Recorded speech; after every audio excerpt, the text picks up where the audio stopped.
হয়। ১৯৭১ সালে বাংলাদেশের স্বাধীনতার পর শেখ মুজিবুর রহমানের নেতৃত্বাধীন সরকার একটি ধর্মনিরপেক্ষ রাষ্ট্র গঠনের লক্ষ্যে সকল ধর্মভিত্তিক রাজনৈতিক দল নিষিদ্ধ করে। এতে জামাত ইসলাম সহ অন্যান্য দলও অন্তর্ভুক্ত ছিল।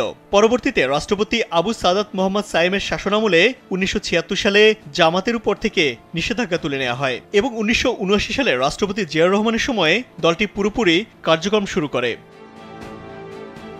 তবে ২০১৩ সালে আওয়ামী লীগ সরকারের আমলে হাইকোর্ট জামাত ইসলামের নিবন্ধন বাতিল করে। কারণ হিসেবে দলটির গঠনতন্ত্র দেশের ধর্মনিরপেক্ষ সংবিধানের সঙ্গে সাংঘর্ষিক বলে উল্লেখ করা হয়। ফলে দলটি নির্বাচনে অংশগ্রহণের যোগ্যতা হারায়। ২০২৪ সালে আওয়ামী লীগ সরকার দেশব্যাপী আন্দোলনের সময় সহিংসতাকে উস্কে দেওয়ার অভিযোগে জামাতকে সন্ত্রাসবিরোধী আইনের আওতায় নিষিদ্ধ করে। তবে গত বছরের আগস্টে অন্তর্বর্তী সরকার প্রমাণের অভাবে এ নিষেধাজ্ঞা প্রত্যাহার করে। একই বছর জামাতের ছাত্র সংগঠন ইসলামী ছাত্র শিবিরও নিষিদ্ধ হয় এবং অন্তর্বর্তী সরকার ক্ষমতায় আসার পর এ সংগঠনটির উপর থেকে নিষেধাজ্ঞা উঠে যায়।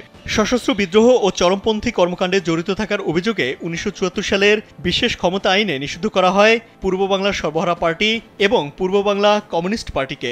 সবশেষ ২০২৪ সালের ২৩ অক্টোবর বাংলাদেশ ছাত্রলীগকে সন্ত্রাস বিরোধী আইন ২০০৯-এর ১৮(১) ধারায় ছাত্র আন্দোলনে সহিংসতার কারণে নিষিদ্ধ করা হয়। তবে রাজনৈতিক দলের বাইরেও একাধিক সংগঠনও নানা সময়ে নিষিদ্ধ হয়েছে।